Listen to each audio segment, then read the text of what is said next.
My name is Deborah Wilson. On Friday, November 4th, 2011, I returned to work still not feeling well. I had taken the previous 2 days off due to what I thought was tremendous stomach bloat.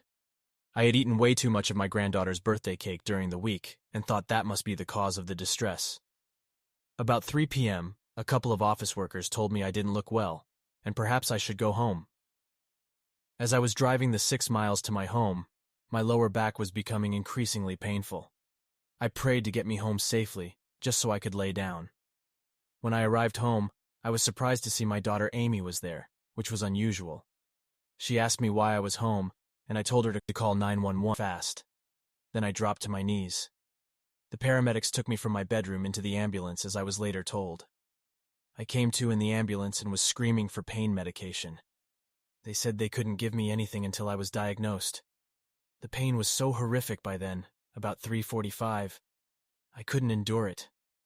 I was going in and out of consciousness. I heard them talking about my blood pressure dropping quickly, and my pulse was very low. I managed to tell them to just keep doing their thing and to drive faster because I was going away for a while. They agreed they better do what I said. Next thing I remember is being in the emergency triage in my own room with glass doors. I was all hooked up but struggled to get off the bed because I had to use the bathroom. Still, the pain was incredible. Right across from my room there was an elderly lady in a Johnny sitting on a cement bench, like you would see in a cemetery or in a park. She was just staring at me. Her mouth was closed, but I'll never forget her eyes. I was yelling at her to help me. She didn't move, just continued to stare at me with those eyes. I continued to scream at her to get a doctor, and she never moved. Then slowly she got up and walked away. After what felt like hours, the pain stopped, and again I was in an ambulance. When I woke, a doctor was yelling in my face. He said I was going into a different hospital because they didn't have the team I needed. I told him he didn't have to yell. I wasn't deaf. He explained I had ruptured an abdominal aortic aneurysm, AAA. I asked him to write it down because I would never remember that. Then I noticed he was on my cell phone. He was talking to my son, Adam. I told him not to scare my kids, to say that I was just going away for a while and to please return my cell phone to my pocketbook. Then the ambulance was filled with operating room nurses and doctors prepping me for what was to come. Months later, my daughter told me that when the technician in the first hospital did an ultrasound and detected the aneurysm, they gave me morphine for the pain. I asked her how she knew that, and she said, "Grace, my granddaughter, and I were with you the whole time." I had no idea they had followed the ambulance. I said, "Okay, and then you must have seen the elderly lady in the Johnny sitting on the cement bench." She laughed and asked what I was talking about. There were only nurses running about frantically. They don't even have cement benches in the emergency room. At that moment, I realized she was an angel, sent to get me through the pain. I can still see her close-mouthed face, her eyes boring into me without a word.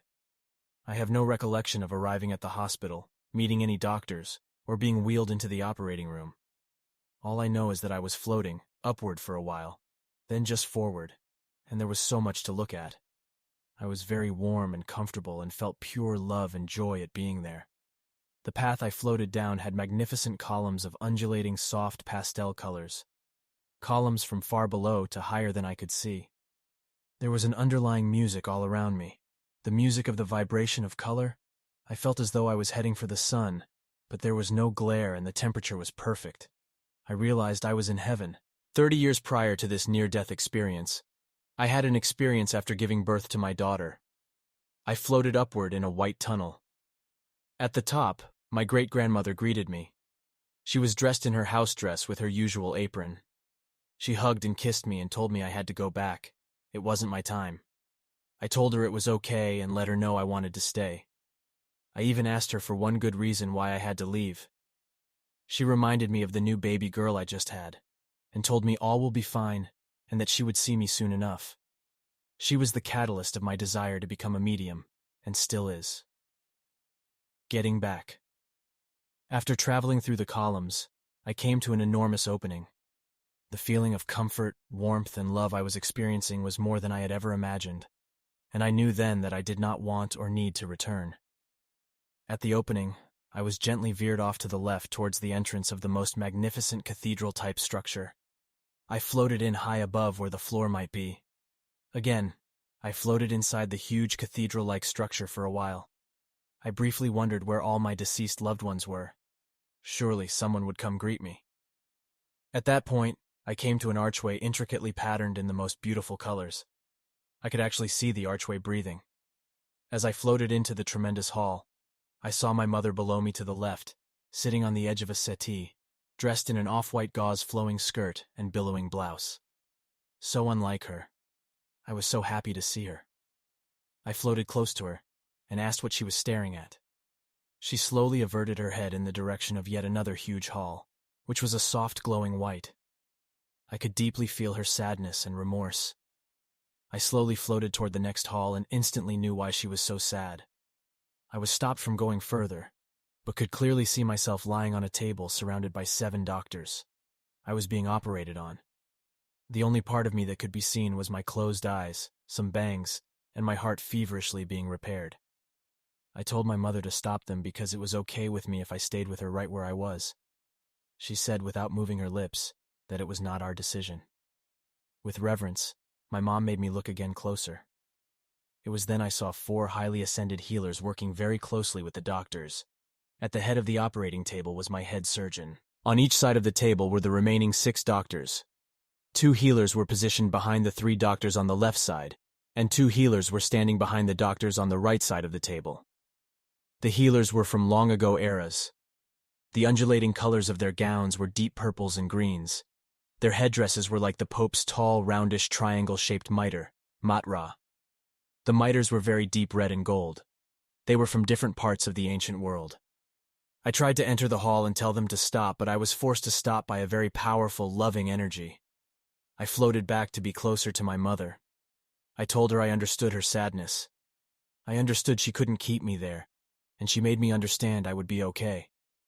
So we sat together for a very long time. I became overwhelmed by sorrow and regret knowing I had to return. Yet I knew these spirit forces were not to be argued with. As the operation progressed, I could feel the doctors begin to relax. They chatted among themselves and patted each other on the back. My mother had gone. I felt very tired and alone as I entered my earthly consciousness. When I woke about 12 hours later, my nurse welcomed me back. She briefly explained my condition. I asked how much time had I missed, and she told me to forget about it because I would never be able to put the pieces back together again. She didn't know me very well. My physical recovery was long and arduous and not without residual symptoms. I learned I had only one working kidney. I could only see deep purple out of my right eye. My digestive system had to be retrained to eat only certain foods. I couldn't stay awake for more than 4 hours at a time. Emotionally, I was a mess. I was angry that I returned.